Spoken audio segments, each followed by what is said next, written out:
ये एक ज़बरदस्त तरीका है लोगों को हमेशा गुलाम बनाकर रखने का, और इसे छुपाए रखने के लिए बहुत सी अन्य कहानियां हैं जिनकी मैं बात नहीं करना चाहता। एक ज़बरदस्त तरीका पूरी आबादी को कंट्रोल करने का, जो लंबे समय से सफलता से किया गया है।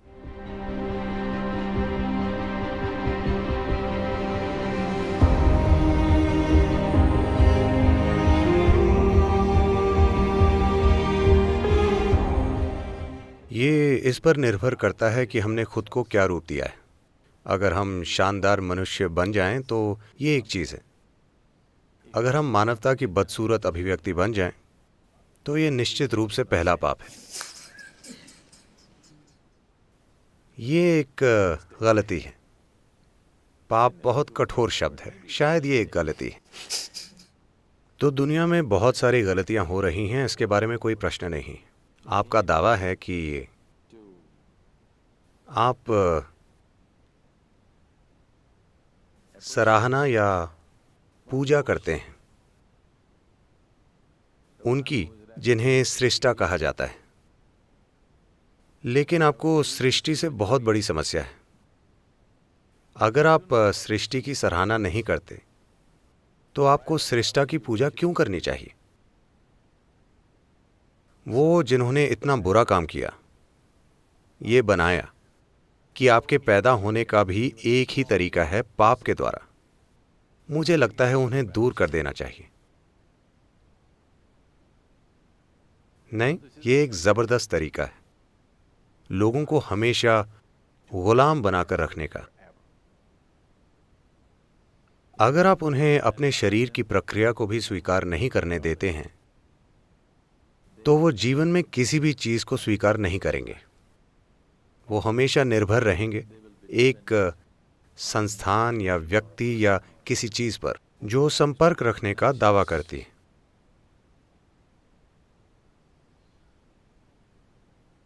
एक इटालियन माफिया को लॉ कोर्ट में लाया गया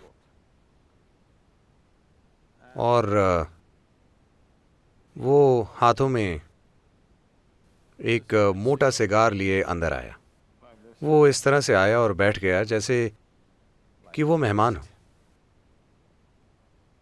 जज ने उसकी अकड़ को देखा और पूछा, क्या आपके पास वकील है? उसने धुआं उड़ाते हुए कहा, नहीं, पर कुछ जज मेरे दोस्त हैं।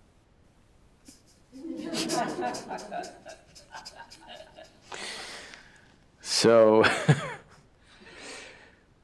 तो जिन लोगों के कहीं संपर्क हैं, आप हमेशा उनके गुलाम बने रहेंगे, क्योंकि आप अपने शरीर की प्रक्रिया को लेकर दोषी महसूस करते हैं।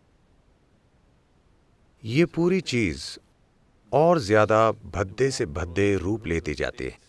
तो कुछ संस्कृतियों के अलावा बाकी हर जगह जहां हावी हो जाने वाले धार्मिक विश्वास फैलाए गए थे, उन सभी संस्कृतियों में दुर्भाग्य से वो आपको आपके ही अस्तित्व के बारे में दोषी महसूस कराते हैं, क्योंकि वैसा करने से आप हमेशा गुलाम बने रहेंगे उस चीज के जो उन्होंने रची। कोई इतनी बुनियादी चीज जैसे कि औरत के मासिक चक्र, उसे उनके बारे में दोषी महसूस करना चाहिए और वो अशुद्ध है, उसका अस्तित्व अशुद्ध है। दुर्भाग्य से मैं चाहता हूं कि आप और दुनिया के सभी शिक्षक ये समझें कि अगर आपकी माँ में मासिक चक्र नहीं होते तो आप पैदा नहीं होते, तब भी जब वो आपके पिता से मिलती। हाँ, तो जीवन बनाने की सामग्री जिसका उपयोग नहीं हुआ, यही तो है वो। और अगर वो अशुद्ध है तो आपका जन्म भी अशुद्ध है। वो वैसे भी आपको यही बताने की कोशिश कर रहे हैं कि आपका जन्म अशुद्ध है, और इसे छुपाने के लिए बहुत सी अन्य कहानियां हैं जिनकी मैं बात नहीं करना चाहता।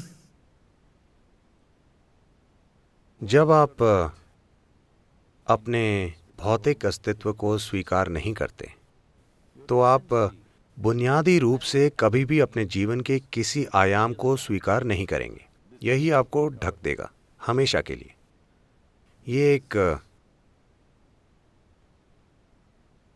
this is a fantastic trick. ये एक जबरदस्त चाल है आपको हमेशा गुलाम बनाने की। कोई आश्चर्य नहीं है कि संस्थाएं अपना महत्व खो देने के बाद भी बनी हुई हैं, बस इसीलिए कि आपका अस्तित्व, आप अपने अस्तित्व को लेकर ही दोषी महसूस करते हैं। अगर आप अपने अस्तित्व को लेकर दोषी महसूस करते हैं, तो वो जो सृष्टि का स्रोत है, उसे और ज्यादा दोषी महसूस करना चाहिए। आप हमेशा के लिए दोषी महसूस करते हैं, तो वो जिसने बनाया है उस पर दोष का बोझ और ज्यादा होगा। दोष डालना और डराना ये आबादी को कंट्रोल करने के जबरदस्त तरीके रहे हैं। ये लंबे समय से सफलता से किया गया है। अब समय आ गया है इसे तोड़ दिया जाए।